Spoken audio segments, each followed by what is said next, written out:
आपके आदमी को इस बात की कोई शर्म नहीं होती है, इस बात से नहीं झिझकता है कि उसने भारत के संविधान पे शपथ ले रखी है। आजाद भारत में पहला प्रधानमंत्री है। अपने आदमी की तारीफ करें तो तथ्यों पे करें, भावनात्मक न करें। मैं जीवन में उससे न मिला हूं, न मैंने सामने से देखा है। भारत का प्रधानमंत्री बना, शपथ ली। हमारे यहां तो लोग समाज में, अरे मंदिर कौन जाता है यार, मंदिर तो यार देखो ऐसा है, मंदिर जाना कट्टरता लगता है। मैं कह रहा हूं इस सदी में समझिए, 700-800 साल के बाद एक राजा संविधान की शपथ लेता है। विदेश की पहली यात्रा नेपाल की करता है। लोग बोले नेपाल क्यों गया है, हर आदमी तो अंकल सैम के पास जाते हैं। यह नेपाल गया, पशुपतिनाथ मंदिर में 8 घंटे पूजा करके निकला तो रुद्राक्ष से भरा हुआ था और तिलक लगा हुआ था। जब वो यह कहता है कि मैं प्रधानमंत्री होके अपनी पहचान पे नहीं शर्माता, तो तुम किस लिए शर्माते हो यार? तुमको किसको जवाब देना है? वो आपको मैसेज देता है, लेकिन आप नहीं समझ पा रहे। आप चाहते हैं वो चिल्लाए रोज खड़े होकर के, वो प्रधानमंत्री है। एक बार नहीं देता, कभी कभी शाम में जाके केदारनाथ में भी बैठ जाता है, कहता फिर देखो आ गया। आपको मंदिर जाने में शर्म महसूस होती है? आपको हिंदू होने में शर्म महसूस होती है? 1995 में भारत का प्रधानमंत्री पुर्तगाल गया था। पुर्तगाल में बहुत सारे गुजराती हैं, उन्होंने एक मंदिर बनाया था। प्रधानमंत्री ऑफिशियल विजिट पे थे, और प्रधानमंत्री हमेशा ऑफिशियली होता है, अनऑफिशियल नहीं होता कभी। वो सोते में भी प्रधानमंत्री होता है और जगने में भी प्रधानमंत्री होता है। वहां के गुजरातियों ने कहा कि हमने मंदिर बनाया है, इसका इनॉग्रेशन कर दीजिए। उनके ऊपर सेकुलरिज्म का बुखार सवार था।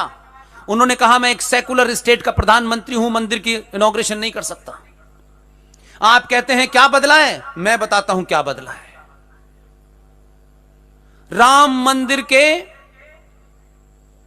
नींव रखने के कार्यक्रम में आपने, मैं कहता हूं आम आदमी को नहीं देखा, मैंने भारत के राष्ट्रपति को भगवान राम के सामने दंडवत देखा है। दुनिया को जो समझना है समझें। इसलिए इसमें एक भाव छुपा हुआ है, उस भाव को शायद मैं ज्यादा आसानी से आपके सामने रखना चाहता हूं। अपनी पहचान और अपने आप पे जो कौमें, जो सभ्यताएं शर्माती हैं, इतिहास में उनका वजूद समाप्त हो जाता है।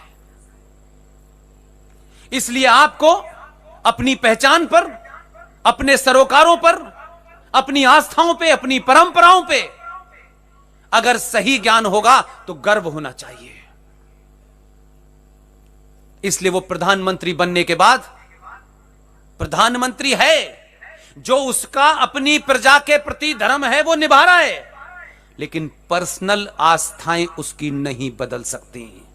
इसलिए मंदिर के नींव रखने के कार्यक्रम में कभी सोचा था 10 साल पहले कि प्रधानमंत्री राम मंदिर की नींव भी रखेगा, मंत्रों का उच्चारण पूरी दुनिया में दिखाएगा कि अगर देखो ये वो भारत है जिसका मैं प्रधानमंत्री हूं। आपको किसने रोका है? मुझे किसने रोका है? आप सिर्फ एक दिन पूरे सड़क पे खड़े हो जाएं कि आज हमको सड़क पे खड़े होने का मन कर रहा है, और घोषित कर दें कि हम इसलिए सड़क पे नहीं खड़े हुए कि हमको जीएसटी कम कराना है, हम सड़क पे इसलिए खड़े हुए हैं कि दुनिया को बताना है कि 90 करोड़ सनातनी हिंदू इस आदमी के साथ है, इसका कोई कुछ नहीं बिगाड़ सकता।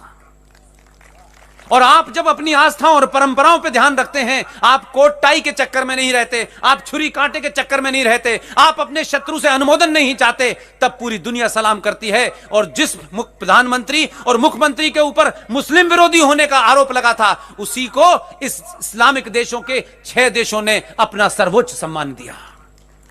आपको झुकाने की ताकत आनी चाहिए।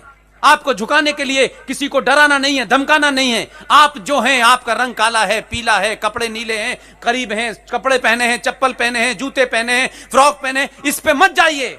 आपके अंदर क्या छुपा हुआ है ये उस कपड़े में से नजर आना चाहिए।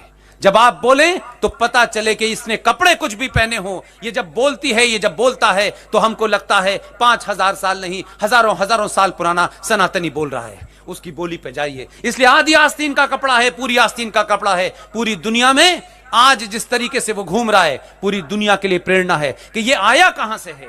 इसलिए जो इस्लामिक वर्ल्ड में खलबली है, इसलिए इस्लामिक जो नकली इस्लामिक यहां हैं, उनकी समस्या यह है कि अगर ये रुक गया 24 में तो पता नहीं क्या क्या करेगा। और वो इस बात से नहीं चिंतित हैं। उनका डर यह नहीं है कि नरेंद्र मोदी प्रधानमंत्री है और अमित शाह गृह मंत्री है, यह डर नहीं है। उनका डर है इनके रहते भारत राष्ट्र का